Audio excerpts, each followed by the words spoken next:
My name is Stephen Woolfolk. I am the Director of Programming at the Kansas City Public Library. And after 18 years of developing signature events for the library in one capacity or another, it still makes my heart sing to see so many book lovers in the library in the evenings. So thank you all for being here. It means a lot to me.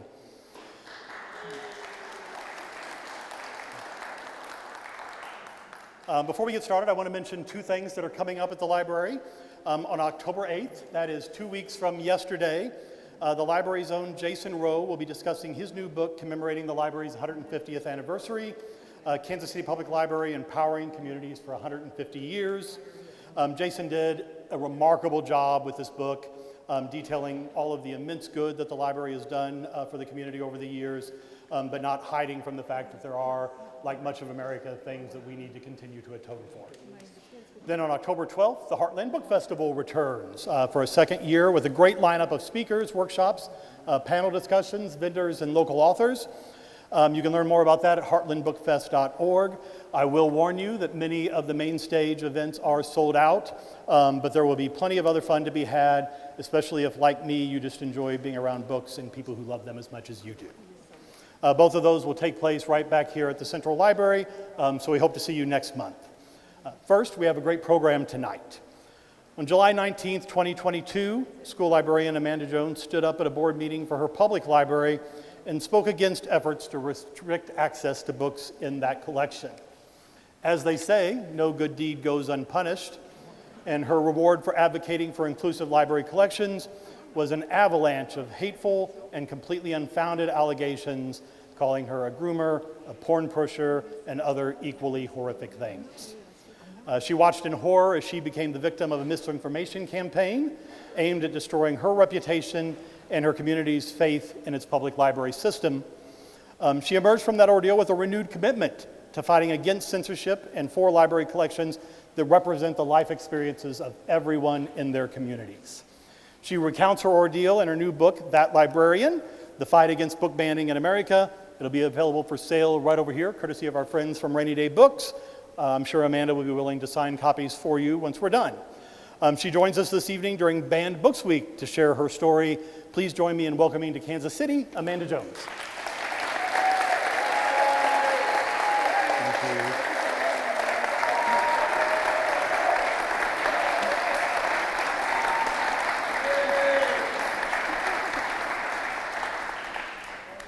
What's it feel like to be a hero? Oh, no. I don't think I'm a hero, no. I'm just doing what I was raised to do. I was raised Southern Baptist and Republican in that love thy neighbor as thyself and, be a good Samaritan. And I was raised that we should always stand up for the Constitution and our First Amendment rights, and so that's what I'm doing. But it's, there's hundreds of us doing it. Yeah. So. I want to start by going back to July 18th, 2022. 2 years prior, you had been named Louisiana School Librarian of the Year.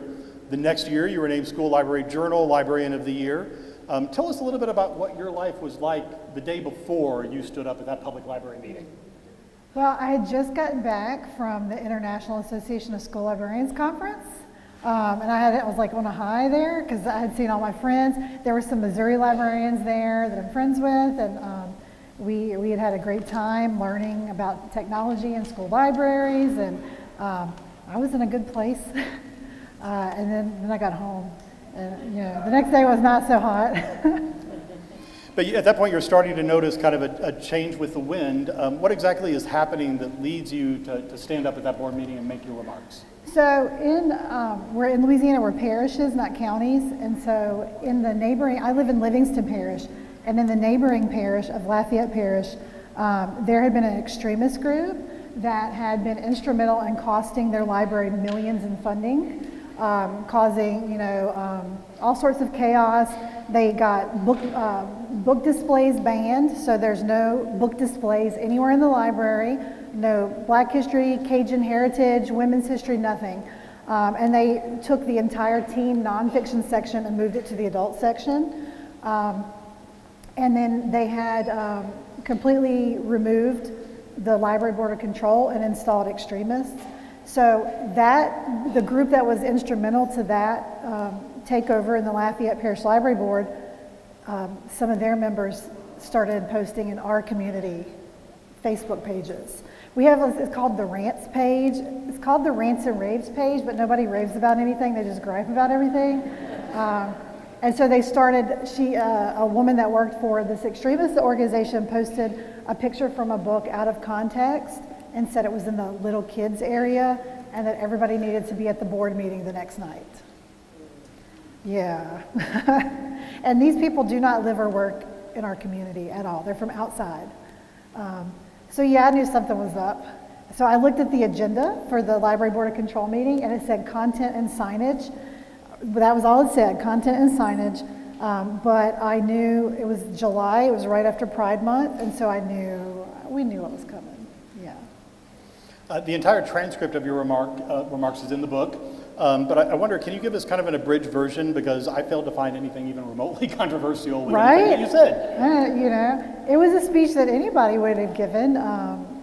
There are a lot of school librarians in this room who I think would write the exact same speech that I did. I didn't write, it basically said that we have challenge policies already in place, because a board member wanted to be in charge of what books went where. This woman who had no library science background, no degree of any kind, just was on the library board, and she wanted to tell the librarians where to put things. And I said, if you don't like a book, we have a challenge policy, and you're on the board, you should know that. And I said that 3 times to reiterate. But basically, I just quoted, the Trevor Project and talked about historically challenged books and the communities they target. What I think they didn't like is that when I ended the speech, I ended it with, I said, we were raised in our community that God is love, but as an adult, I realized that what they really meant when they taught us that was that God is love unless you have a different political belief system. They didn't like that. And then I used the Judy Blume quote. I kind of hate and fear have no place here, in our parish, and that's how I ended it. And I thought, 30 other people spoke and said almost the exact same thing I did. The only 2 people that spoke against the library was a grandmother who had real concerns from a good place that she, was worried that there were books in the children's section. And then the other was the extremist that doesn't live or work there. And he was like, I don't know how everybody knew to come here. Like, he didn't post it on Facebook. But yeah, no, we all spoke. And I just thought it was an average speech. But I do want to say, this past weekend, I did meet President Obama's former speechwriter that wrote over 500 speeches with President Obama. And his mom and his sister are librarians, so he had reached out to me, and he goes, it was a pretty good speech. So I was like, I'll take it. Yeah. What can you tell us about the reality of the situation, not just in your home parish, but across the country? What is on these shelves? Well, the reality is that librarians, whether you're talking about school librarians or public librarians, we have collection development policies. And so we use professional reviews. So for instance, if it's a school library, my students are 9, 10, and 11. So I get books that are professionally reviewed for the ages of 9, 10, and 11. You won't find a book that's for 18 or for adults, or, it's for our age group. And a public library is different because it's birth to death. You cover everybody in the community. But you'll notice you have different sections. It's not all together. So people will say, oh, there's sexually explicit material in the children's section. But what they mean is there might be a book on reproduction in the teen nonfiction section, which, let's be honest, our teens don't even go look in the teen nonfiction section. But that's what they're talking about. Or what they started in our community is books like Pride Puppy, a book about a little puppy that's a picture book written for children that has nothing whatsoever sexual in it. They'll say it's sexually explicit and it's pornography. It's literally about a puppy that goes to a parade. There's not a handhold or a kiss or anything. And they're equating the LGBTQ community with pornography. And it's disingenuous. And we've even had our attorney in our community say there's nothing, this is not sexually explicit. And they still vote anyway that it's sexually explicit. It's you know, they're not working from a place of good faith. You alluded to this a little bit earlier, but most, probably the vast majority, I would only hesitate to not say not all, libraries have a means in place that the community can even contribute to that curation of materials, Yes. not only what's in the collection, but where it's placed. Were they not aware of this? Oh no, they're not aware of a lot of things. I don't, and I try, you know, I take it for granted because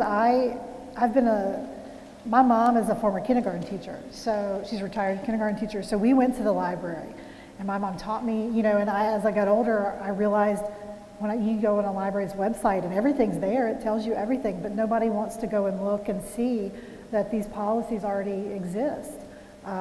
But it's there. You'll point it out to people, though, and they'll still deny that they're there.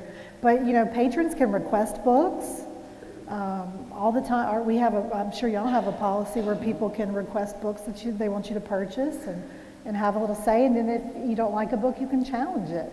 But we're not seeing good faith challenges. We're seeing people challenge books by the hundreds, and people that don't even live in those communities, or they have never even read the book. They found a list online, and then they challenged 100 books at one time. So you give your remarks. They're great, in my rarely humble opinion. How quickly did your life start to change after you walked away? Well, it was 4 days of everything was normal, and then on the fourth day, I woke up in the morning like I always do, and I was like looking at the news like I always do, and then my face is everywhere. 2 men had taken my picture, 2 different men, taken 2 different pictures and made some memes that said I was doing illegal activities with children. I'll just leave it at that. And gave my first maiden and last name, and the other man had my picture and there was a target around my face. And I went and spoke as a resident of my community at the public library. I just happened to be a school librarian. I went as a resident of my community. It's a very small town in Louisiana, 2 red lights, and I've lived there my entire life. Library card holder since I was 5 years old at our public library. And so it's my community, and I went to speak about it. And then these outsiders are coming in who I've never met in my life. I've never interacted with them online, never met them in person, and then they just said these awful things about me that I want to give pornography and erotica to 6-year-olds, and one was very explicit on I was teaching children how to perform sex acts at school, and they identified where I worked, which I hadn't when I spoke. They identified where I worked. They've since posted my address all over online, so it deteriorated pretty quickly. I want to move a little bit into a discussion of the politics of book banning, but before I ask you this next question, I'll make my own confession. I was a registered Republican much of my life. I made the switch to Libertarian in 2000, later becoming an independent. For me, it was mostly due to reservations I had primarily about the Patriot Act. Who did you vote for in 2016? So in my book, I call it my biggest shame. I voted for Donald Trump in 2016. Boo, I know. And I write about that extensively. For why I did. And I said, because that's what everybody, I always voted the way my parents did, and I didn't know any better, and I'd never paid attention to politics, and I didn't know, and you know, I thought I was voting for the lesser of the evils. I didn't like either candidate at the time, but I knew I didn't want to vote that way, and I went home. I even write in the book that I went home and I kind of like gagged. I was like, I can't believe I just did that. But I, since then, feel so responsible for the way that has led to this trajectory of book banning that I will spend the rest of my life atoning for that. And I know, well, I spoke to a journalist once. He's like, well, you're just one vote. And I said, yeah, but collectively we're all one vote, and you put it together, and the hate that we've seen over since 2016 is compounded, and all of this is compounded because of all of us that made that decision in 2016, in my opinion, as someone who's spent the past 2 years researching, all of these trends in libraries and book banning. I've always felt like the most important thing is that whatever decision you make in voting, that you own the pain that your decision causes, and I commend you for that. Yeah, I don't feel great about it. I call it my biggest shame for a reason, and I didn't make that same mistake in 2020.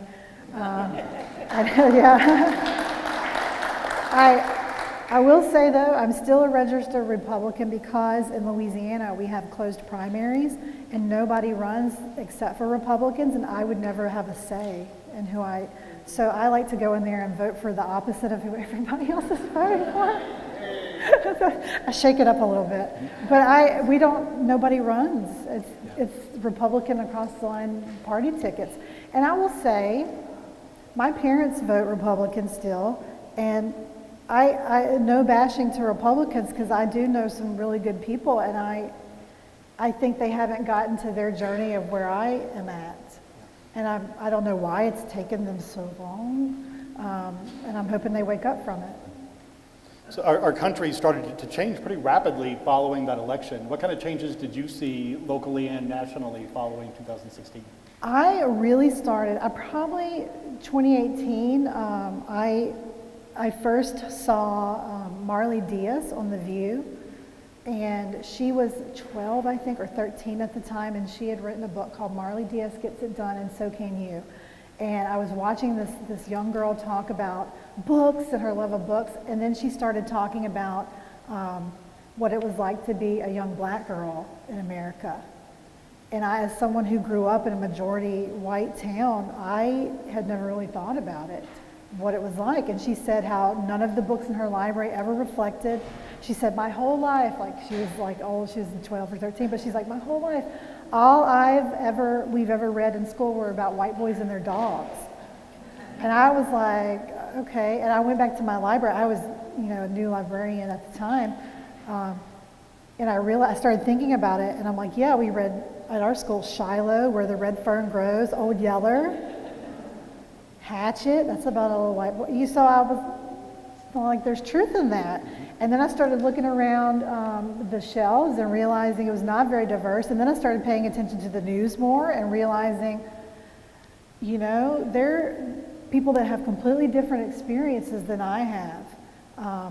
I started paying attention to the news more, but it really hit me in 2020, around 2019, 2020, social justice issues, Black Lives Matter movement, things like that. And I started becoming friends with other librarians who lived in those areas that were telling me, and it's just like my eyes just opened.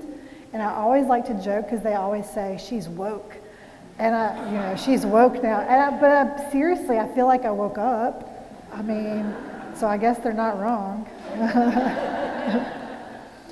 Was there a moment that you decided, oh, my vote's going to be different next time? Or was it just a slow trickle that eventually just made the switch for you?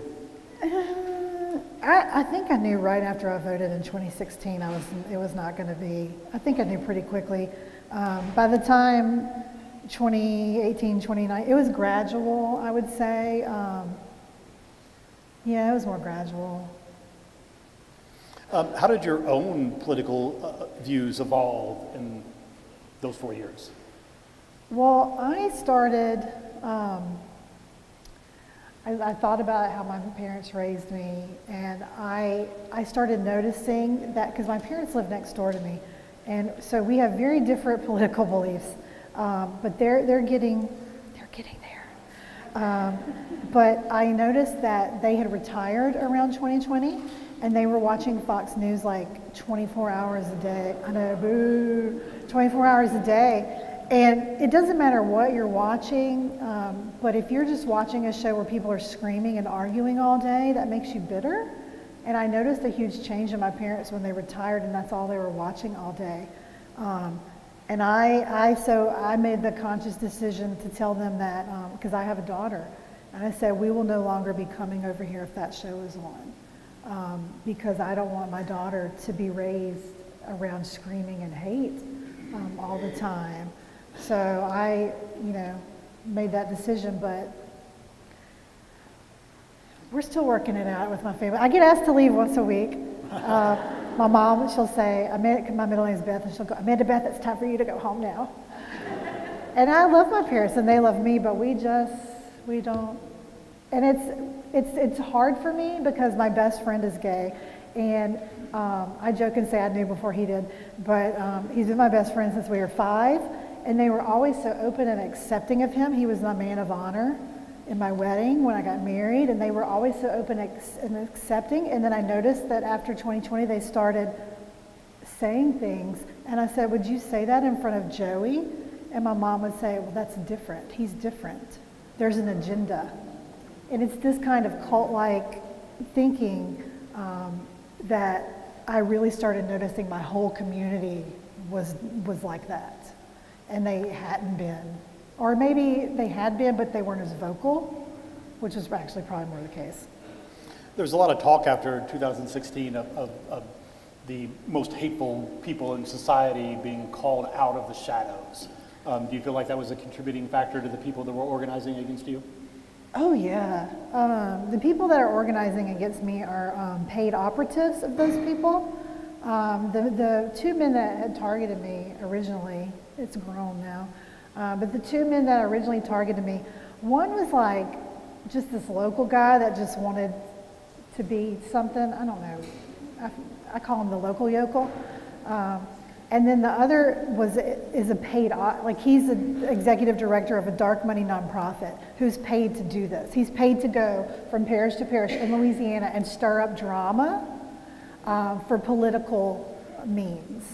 And I know who their donors are, but we can't prove it. So it's hard to pinpoint and say it's this legislator and this legislator and this legislator, and because I can't prove it, but it's obvious. So it's one thing to be attacked by these people that you don't know, and that's horrifying enough in and of itself. But people in your community that you had known your entire life were so easily convinced that you were not the person that they thought that you were. Do you have any idea what was feeding that mob mentality? So I still go back and forth on whether I don't think they truly, I think some of them truly think I'm the devil incarnate, but some of them I think just want to belong and we live in an area that we're very, it's a very low socioeconomic status. There's a lot of poverty, there's a lot of low illiteracy rates, or high illiteracy rates. There's a lot of drug abuse and problems, and people are angry and they want somebody to blame it on.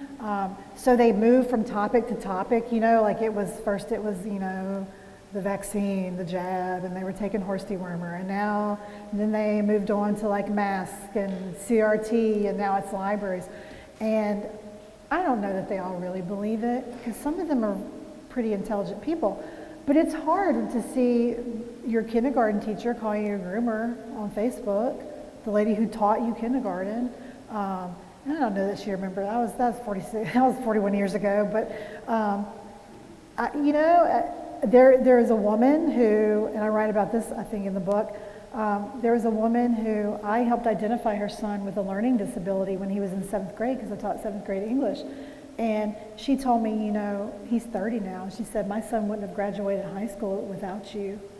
And she's laughing at me and joining in. And so I can't wrap my brain around that, like how you could, because she knows I'm not, so it's a lot of, I could dwell on it for hours and get nowhere, so I just don't even think about it anymore. I feel awful even bringing it No, up, no, you're but you talk about it in the book. I talk about it in the book. But so you had these people that turned on you, but you also had people that just didn't stand up when they had an opportunity to, and in some cases that had to be even worse. It was. So I pride myself on the fact that I'm the kind of person that if somebody attacks one of my friends, I'm going to be the first to defend them. I've just always been that way. I guess because my best friend was always being bullied growing up, so I was always the first to defend my friend. And so I would always be the first. And it's really hard when you realize that not everybody else is like that. And that's not their fault that they're not like that. And there's reasons, you know, that people weren't vocal for me. But no, I had no vocal support within my community. Now, outside of my community, I had lots of support from across the country, but inside my community, no one was vocal. Like had my school leaders stood up and said, she's worked here for 22 years at the time. This is not, but they didn't. It was silence. And like I cried. I remember my school board representative in 2021 when I got School Library Journal Librarian of the Year. She read a letter to me at the school board, like tears rolling down her face. You're the best thing that's ever happened in our community. And then you fast forward a year, and I'm like, she's very well respected in our community. And I said, can you please make a statement for me? And it was radio silence, and then she stopped returning my texts. Well, it gets better because then she went on. I found out she ran for state legislature. And this past year, this is not in the book because it happened after, but my friend, she was a friend of mine who I've known almost my whole life. She actually filed a bill in the legislature last year called HB 777 to imprison librarians who attend American Library Association conferences with 2 years hard labor in prison, and called it the Amanda Jones bill. So this is what I'm dealing with. Like it's my legislators too. It's not just in my community. It's, you know, and we have very far right extreme members of our legislature, and we have a dictator governor, and they all want his favor, and so they do these things to get favor with our governor. And I would never do that to a friend, like ever. So I don't understand how other people could. I still don't understand that. So recently we've been hearing a lot about fabricated stories, many of them involving immigrants and household pets. We've even had one of our candidates for vice president has essentially said, look, if I have to tell an untrue story to get you to pay attention to what I perceive to be the reality of the situation, I'm going to do it. Is there an element here of people knowingly spreading lies to manufacture outrage over content that they know people would otherwise not find objectionable? Yeah, you look at book bans or attempts at bans, attempts at censorship, and you can always trace it back to some type of like nonprofit, like the nonprofit, that I'm dealing with, or like Moms for Liberty or something. And they're doing it out of to cause chaos and to stir up, and you usually see that this is around election times. So what we're seeing right now is, we had one vice presidential candidate who stood up at a rally and said, they're trying to give sexually explicit materials to toddlers in toddler libraries. And I'm like, has he ever even been in a library? But I don't, toddler libraries. But do you check out toddlers? Or I was like, I don't know what a toddler library is. Because my wife would love that. Yeah. You have this, and he knows what he's saying is not true. He knows what he's saying is not true. He's admitted what he says is not true. And then on the other end of the spectrum, you have a vice presidential candidate who has signed into legislation anti-book banning bills because he knows the truth,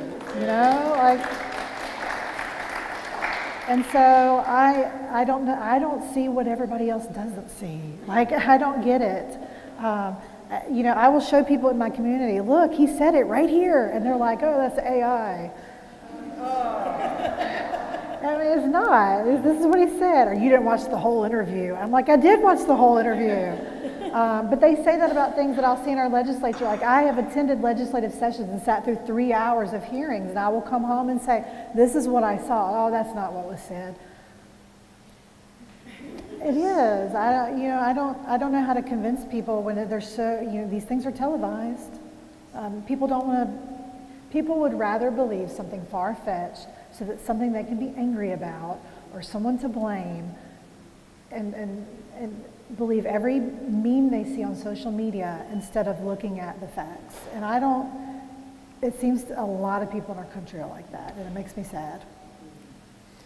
I think it's important that we take at least a moment to talk about the reality of the books that are being challenged, because we've heard that the reasons why they're upset, pornography in the library, teaching sex to kids, but the reality of the books that are actually being challenged, that's not those books.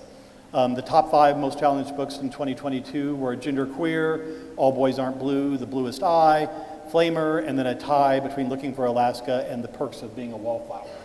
As a librarian, do you have a sense of what's in those books that's driving those challenges? Well, they're all either written by or have characters that are historically marginalized. I mean, almost every single one of those do. They were, what was it, Genderqueer, and then what was the second one? All Boys Aren't Blue. There you go. Okay, LGBTQ community. What's the third one? Bluest Eye. Toni Morrison. Yep. Black Indigenous people of color. What's the next Yep. one? Flamer. LGBTQIA plus. Then Looking for Alaska. There are some LGBTQIA plus characters, yes. I've heard suggestions that maybe a lot of the opposition to Looking for Alaska is based on the movie instead of the book. Probably. That doesn't surprise me. They probably didn't even watch the whole movie. Because they surely don't read the whole book before they challenge them. Why is it, not just why is it valid for those books to stay on the shelves, why is it important that those books remain on the shelf?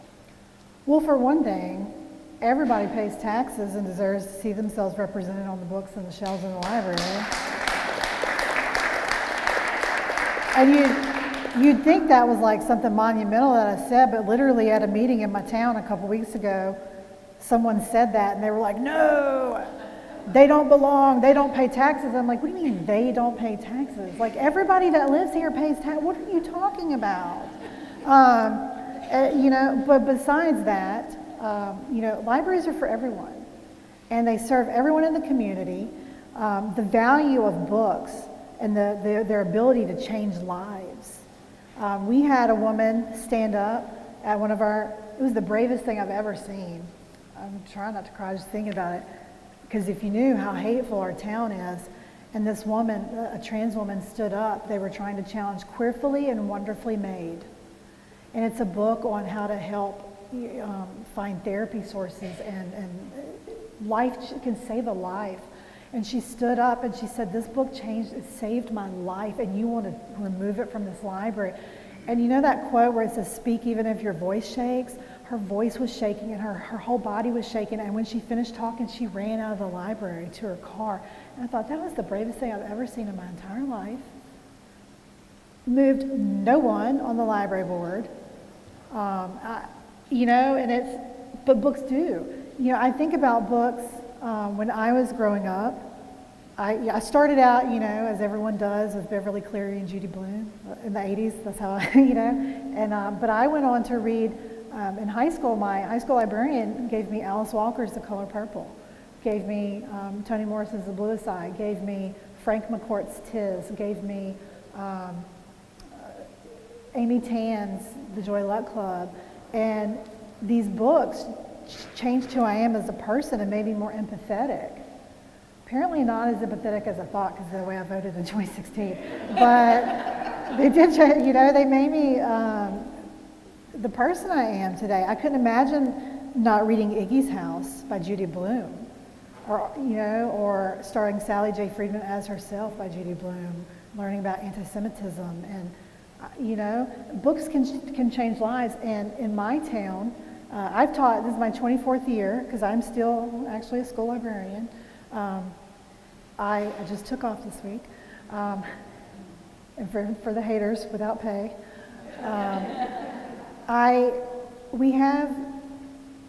After 24 years, I've taught over 8,000 students, because you teach 180 a year as an English language arts teacher, and then as a school librarian, I teach 600 and 700 a year. I actively teach, we have lessons. And I have lost dozens of students that have taken their own lives, dozens. And they fall, that's the ones I know about, and they fall into two categories. They are either veterans. They're combat veterans that served overseas and came back and we did not take care of them and they took their own lives. Or they're members of the LGBTQI plus community. And so for the past 10 years, I've been raising money for disabled American veterans, but I've never quite known how to help my LGBTQI plus students until this happened. And I knew this is what there wasn't a choice for me. Like I had to go speak because they need to know that somebody in their community cares about them because I'm tired of them taking their own lives. Because, I'm tired of all the young people moving to the fun cities like Austin, Texas. Like we're losing all, our kids. They're leaving because they don't want to live around the hate. So that's why I spoke. One of my favorite observations from the book is your idea that maybe some of this backlash is coming from a place of society becoming more accepting. You write in the book, what I see in society is a society growing more open-minded to people who are different from them and a backlash from a segment of people who are uncomfortable with this. These folks see it as a zero-sum game. Any movement toward openness and acceptance somehow takes something away from them. Well, yeah, because the people doing it are the white people, straight people, the white straight people. Let's be honest. I mean, it is. If you look at who's doing the challenges, because I've looked at it a lot. Missouri, Florida, Texas, Iowa, Idaho, California, New Jersey. It's the straight white people, let's be honest. And it's always, I hate to make it political, but they are, and it's always the far right. It just is. My mom gets so offended when I say that. I'm like, but it is. I don't know what else, I don't know what else to tell you.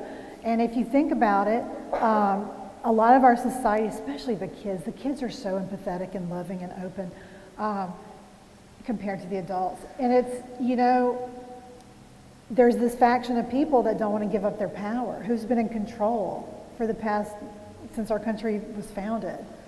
The straight white men, no offense, men. But it's, and if you see who's pushing these laws in places like Missouri and Louisiana and Florida and Texas, it's the straight white people. I hate, it is what it is. Call a spade a spade. You kind of alluded to this, but I've thought about that paragraph a lot over the last week and a half since reading the book, and I wonder, I think maybe they are losing something. I'm just not sure it's something that they should have had to begin with. I think they're afraid of losing their position of privilege. Oh, yeah, they're losing their position of privilege and power. That's why you're seeing a push of white Christian nationalism. They want to they want to privatize schools and privatize libraries and defund, and so that they can take away the stories that have anything to do with anyone that's not like them, and push their beliefs on everyone. Like in Louisiana, we have a law passed that we have to post the 10 Commandments now in every classroom.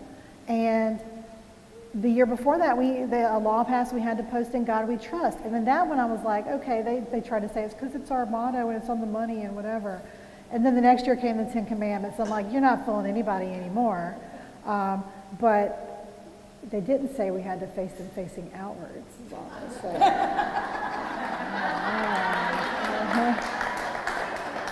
And I say this, they did learn from us, because with In God We Trust, we were putting them on pride flags and we were putting them in different languages, and we were making them like this small, so then they specified, and they're like, it must be 11 by 14 in English in a readable font on a solid color, but they didn't say facing outwards. But it's so obvious what they're doing, and I'm telling people this, and that, oh, that's not true. They just like the 10 Commandments. It's a document. And I say that as I'm a practicing Christian. I believe in the 10 Commandments. I just don't believe I need to be pushing my beliefs on everybody else. So. One question that I kept coming back to as I read the book is why libraries? Why librarians? Well, it started with teachers first. It started with teachers, and it's an effort to, devalue teachers, so that you can cut funding, push charter schools, privatize, and that sort of thing.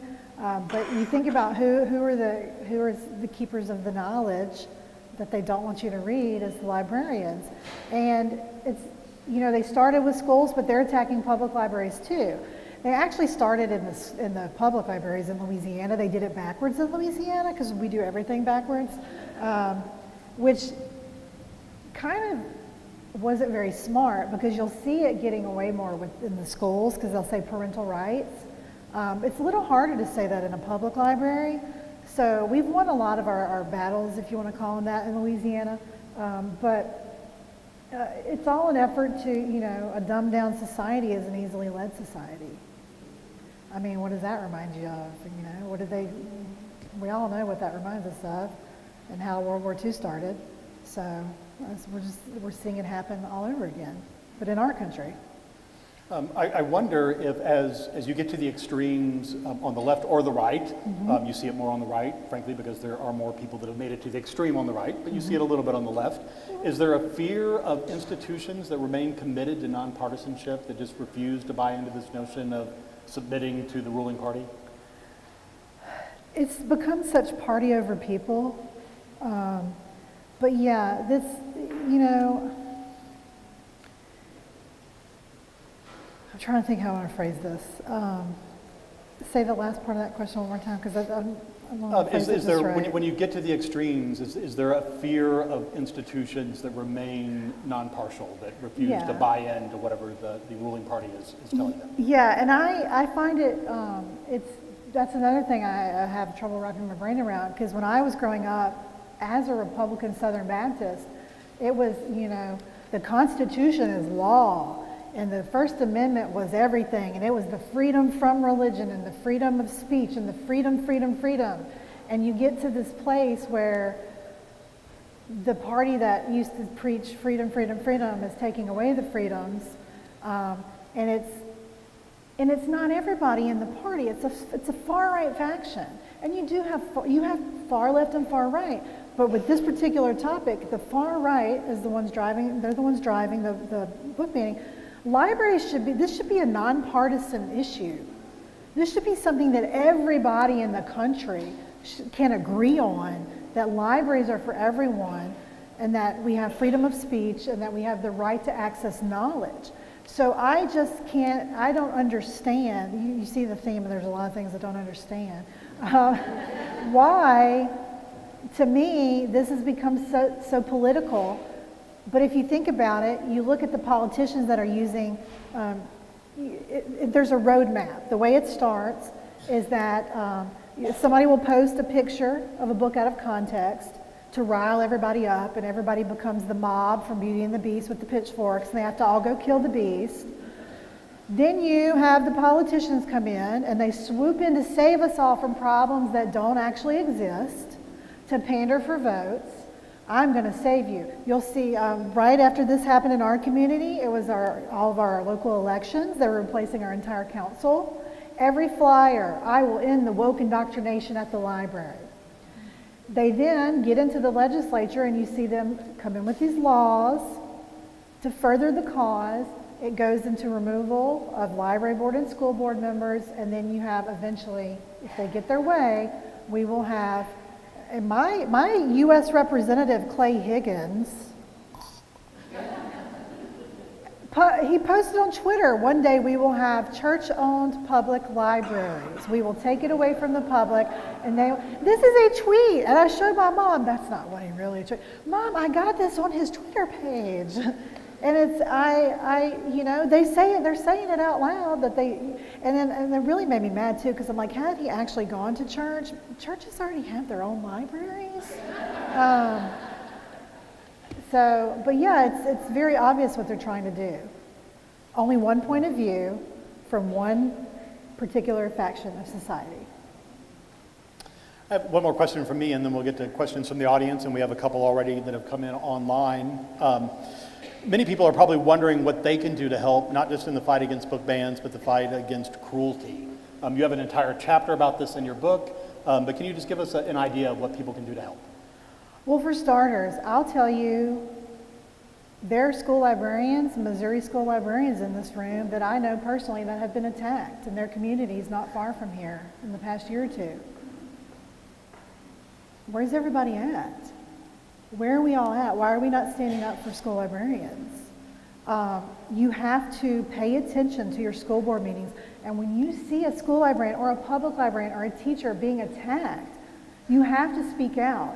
Now, I don't mean you have to go to the meeting and stand up there and, but you could speak out with an email of support to that person, because that email will make a difference. You never know. I got an email. I was having a really low day once, wondering like, where are all my friends? Where'd they all go? And I got a letter from a man named Bill, who's a veteran in his 60s from, I think, New York. I put his whole letter in my Beautiful book. letter. Isn't it the most beautiful letter? Write those school librarians in your area letters. Let them know you support them. Go and sit with them in the meetings. You know, pay attention in the legislature. Y'all have some laws, you know. And I know because I have Missouri school librarian friends who are helping with that case against those laws. You know, how did they become into law? You have to vote. You have to vote. And you have to pay attention and stop, you know, don't be like I was complacent. And we can't. But we also have to do it in a way that is setting a good example for kids, because think of the children crowd. They're setting horrible examples for how to behave and how to treat other people. So you'll never see me online yelling back and, I mean, I want to get online and be like, and I'll go into, into my house and be like, but you can't, when a lady tells me at a library board meeting that God's going to wrap a millstone around my neck and drown me in the depths of hell, I just have to look at her and say, bless you, have a good day. Because first that's going to throw her off anyway, but she didn't know what to say. And then my mom sure did, though. I was like, Mom, stop. But you have to, kids are watching, and we have to break the cycle of hate. We can't perpetuate it. Two wrongs don't make a right.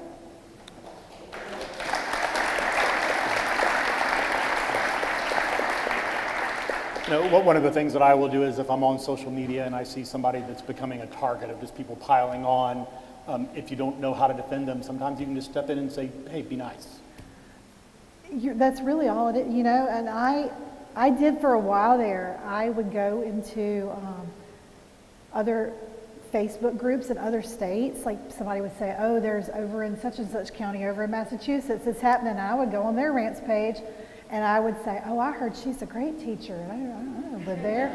And I don't, and then I would look though, and I would look and see who all the other people were that were supporting that person. And I would private message them and I would say, y'all need to form an alliance and get together. And this is what you need to do. You need to contact every library. You need to contact Penn America. You need to get together. It's probably to the point that it's not healthy, because I did go last year at this time to Tennessee School Librarian Conference to speak. And I was like in their little page and they were like, but now they have a whole alliance in Tennessee.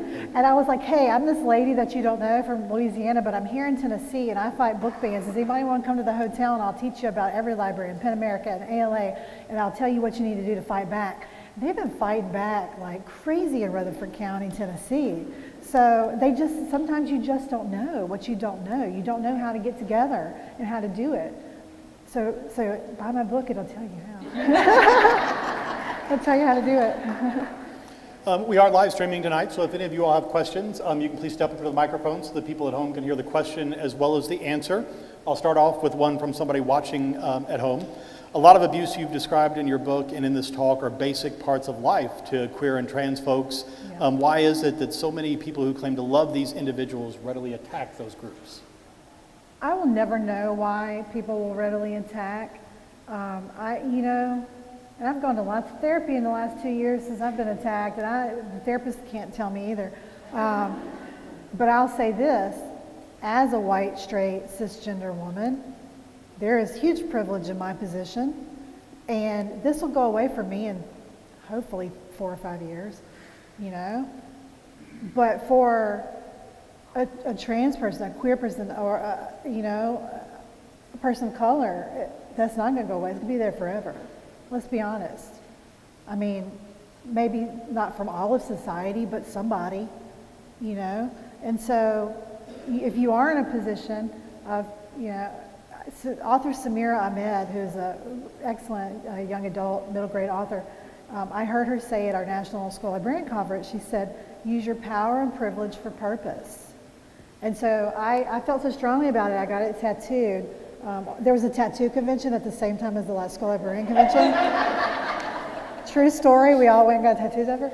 But I got that to remind myself to use my power and privilege for purpose. Because if I don't, my silence would be my compliance, and I will not be complicit in the othering of entire factions of our community. I will not. So. Go ahead, sir. Thank you. I'm new to this community. I've spent the last 30 years in Fargo, North Dakota. As a professor at North Dakota State University. Welcome to Kansas City. Thank you. Anyway, during that time, I was on two boards for some time. First, the ACLU of North Dakota, and secondly, the library board. And one thing we noticed with legislation, since you talked about these things, you even got your name on a bill, you should be, some of these things backfire on the legislators. They have, through the years, taken so much money away from public libraries that the last time, at least in North Dakota, the last time they threatened to take money away unless we did X, which was also a book burning bill, right? It wasn't enough money to worry about. It wasn't enough money. They had taken so much that all we had to do was say, okay. We can live without that. We've learned to live without that. It does backfire on them, and I'll say we've seen that in Louisiana because we had 9 anti-library bills this past legislative session, 9. And I helped found, I'm not the original founder, but I helped with 2 women, I helped found Louisiana Citizens Against Censorship. And we formed coalitions because we all have the common enemy. And he has publicly tweeted, this extremist guy, you're the only thing standing in my way. So we put that at the top of our newsletter because we are the only thing standing in his way, the citizens, the residents of our community. But they went too far with the Amanda Jones bill because people were like, you mean to tell me a librarian going to their professional conference is going to have more prison time than someone that found guilty of aggravated assault in Louisiana. And collectively as a whole, we sent 44,000 emails to the legislature. We worked really hard. I took 777 personally because it was named after me, but we worked really hard and we defeated all but one of those bills. And yeah, like that's the power. That's the power of people that have had enough. So it backfired on them. They went too far. Do I think they're going to bring them back next year? Yeah, we'll do it again, and we'll do it again and again and again until they stop. So. Recently, you were interviewed in the New York Times book review section, and you made reference to a book called They Came for the Schools. Yes. Regarding the school system in South Lake, Texas, and the school's response to that. Could you just share a little bit about that? The school's response? Yes. Oh, how they said there wasn't a problem?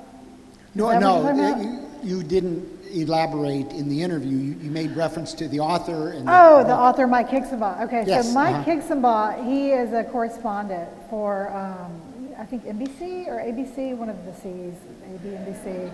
But he wrote a book, but he followed South Lake. And I read so many books about this. I'm trying to make sure. His was South Lake, Texas, yeah. And it follows like what I've just been talking about kind of in this, they want to say, what they say and do are 2 different things.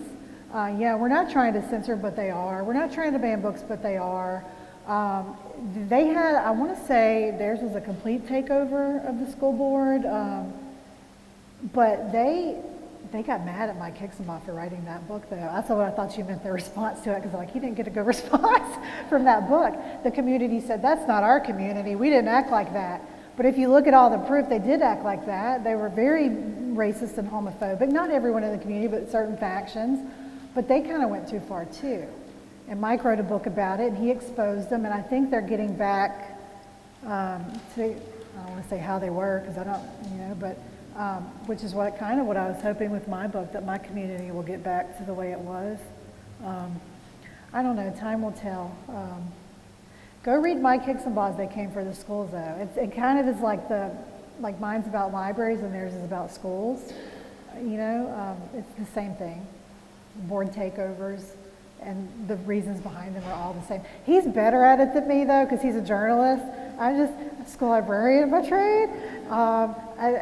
He's like the hard-hitting journalist that did, he spent years there in their community. He's not from their community. He spent years there. It's fascinatingly horrible. Yeah. You sound like you live in the land of white Christian nationality. And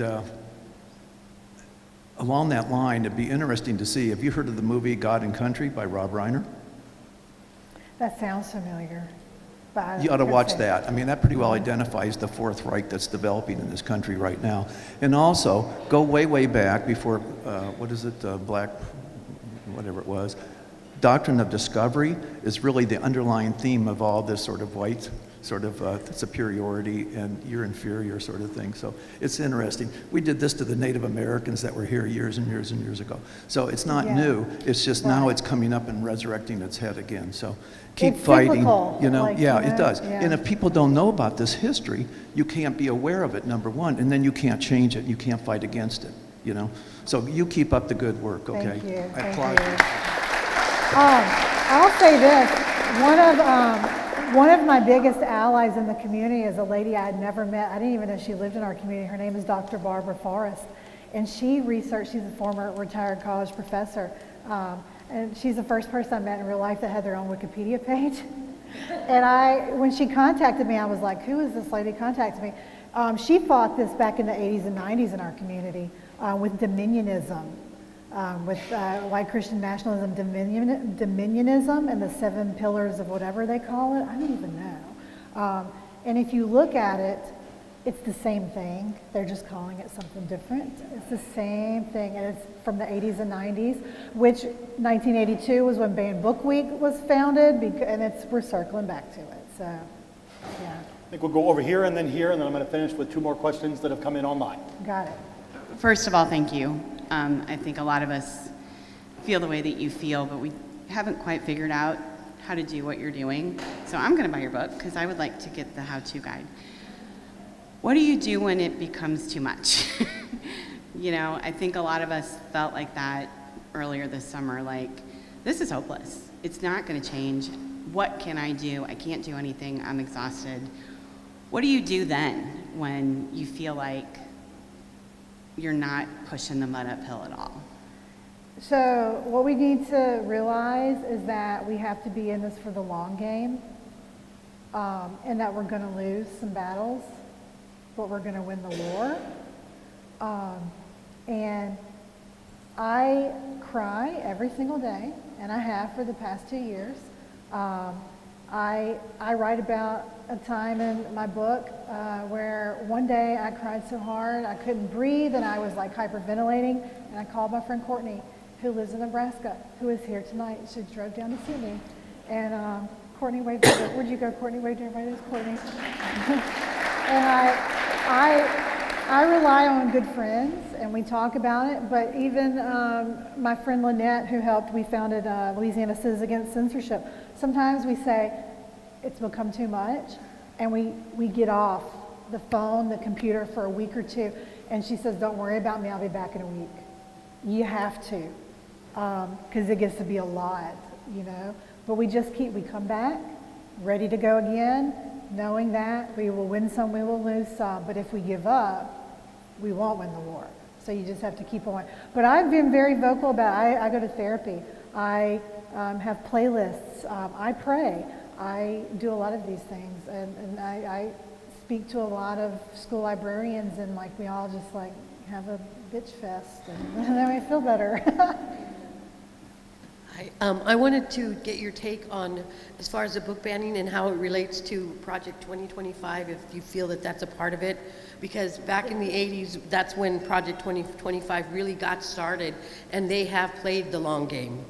ideally. They are playing the long game, because especially if you look at, there's another documentary called, it's the Duggar one. It's about the Duggars. The family that has the 5,000 kids. What's it? Shiny Happy People. If you watch the documentary Shiny Happy People, it's white Christian nationalists, and it has how they've been doing this. They've been planning this since the 1980s and 90s. They've been planning this. This is all planned. It was, it didn't just pop up. They've been doing this. See, I already forgot what your question was. Project 2025. Yeah, page 5, is it? I think it's page 5 talks about libraries and Project 2025. Right on page 5. They're not hiding it. They're not hiding it. I mean, and my mom will go, well, now, Amanda, I call him the Mango Messiah, but my mom's like, President Trump says he doesn't have a part of 2025. And I'm like, all of his people, wrote it, mother. You see me and my mom, but she comes with me to every board meeting. But Shiny Happy People and Project 2025, it says it on page 5. They're coming after the libraries. They have been. That's what their plan is. And if we ignore it, that's just foolish. We're choosing to be willfully ignorant. You're choosing to be in denial. We'll finish up with 2 questions from people watching at home, and then we'll sign some books. Kansas City Public Library's own collection development department has said that both sides call for book bans. When it comes to people that are, for example, trying to recall requests for pro-queer books or anti-queer books, what's your take? Are both equally troubling? Well, if you look at, some people will say they'll request anti-trans books in libraries. And I say, I'm happy I'm not a public librarian, because it's hard to say you're open to all thought. But if you look at it like this, one's pro because it's including, and one is hateful to disclude, to cast off people. So you have to you weigh a lot of is it harmful? Because you don't necessarily want a book that's harmful in your community. I don't always know my answer to that. That's a question that has stumped me. Because I don't want to read, is it Mein Kampf? But our library has it. That's a hard one for me. Because if you look at PEN America, they'll say, well, we have to have everything. And, but I don't want anything. I know in my school library, I'm not going to have a book that's harmful, that seeks to be hateful and exclude whole members of society. I'll say that. It doesn't fit in with my collection development policy, and I follow my policy to a T. All right, and then our final question is from somebody who says, I was a teacher in a district that has recently been facing many book challenges. It has teachers and librarians scared to shelve any books that could possibly be considered questionable. Currently, there have been 70 book challenges, all made by one parent. As a school librarian, what would be your advice for the district facing so many challenges? How difficult is it to change the book challenge policy? So what I would say is that you should try to get it into law, or at least a school board policy that, for instance, in Florida, there's a man that has done 800 challenges. It might be over 1,000 at this point, and he doesn't even have anybody in the districts. So they made their policy where you could do one a month. Or in Georgia, they got an amendment to a law that said you can only challenge a book if your child goes to that school. I don't know the legality of that, though. I don't. But I think if your board came together as a board and you had that policy that says you can only, Florida's doing it. So, I don't say Florida's doing it. Scratch that. Well, they initially allowed challenges even from out of state, yes. right? And then realized that was a terrible idea. So you're seeing it where they went too far. See, they went too far, and they're starting to swing back because they got a head start on the book banning. And now Governor DeSantis is seeing a backlash. So now there's, you can only do one a month, or you can only do it if you're in that county. And but the book banners are tenacious because there's a lady in Florida too that does hundreds. When they said you can only do it if you're a parent in that community, she went and got educational guardianship of someone from a different county to ban in that county. So, even if you do change your policies, they're going to find it. You just have to do the best you can. But yeah, I'd try to get something in my policy that said, I wouldn't say max per month, but at least you have to, go there. I lied. I have one more question that I want to Okay. ask you. So 1987, when I was 14 years old, that's when they started putting warning labels on records. And that was from that point forward, when I walked into a record store, that was the first section that I went to. I was exposed to music that I never would have discovered if it hadn't been for those warning labels. Do you see any signs that the same things are happening here? Are kids being driven to books that they're being told not to read? I mean, people say that, but no, because when you take them out of the schools and you take them out of the public library and you're in an area that's, like a poor area, like we have students, we have like 50 or 60 students that we have to provide bags of food on Friday so they have food to eat over the weekend. They can't go out and buy books. So if it's not there, like these people don't just want it moved, they want it gone. Well, you cut off the access. And so what you're seeing is a huge inequity issue then too. Like it's almost like the rich kids can go buy the books in theory, the poorer kids can't. And so it's like you're creating a bigger divide because you need education and you need reading to grow and get out of these situations that you're in. It's cyclical. And boy, isn't it convenient that without public libraries, all access to books will be restricted to people that can afford them. And this is another thing though, they say that nobody ever brings up. I don't know, I have taught teenagers and preteens for 24 years, and I can tell you with 100% certainty, they're not putting the phone down to go into the stacks to find a book that might have a dirty word. They've got Pornhub in their hands. I mean, I don't They're know. remembering the loops Yeah. they used to have to jump through. Yeah, there's no hoops. My sister, I'll tell you, my sister has 4 children and she has parental controls. Even the 7-year-old has figured out how to get on YouTube. So he's not going to say, hey, while we're at the library, I'm going to go over to that adult section or that teen section and check out genderqueer when he can pull it up in his hand. He knows how to type in the letter XXX. I mean, it's ridiculous. Amanda, thank you so much for coming to Kansas City, and thank you all for being here. Let's go sign some books.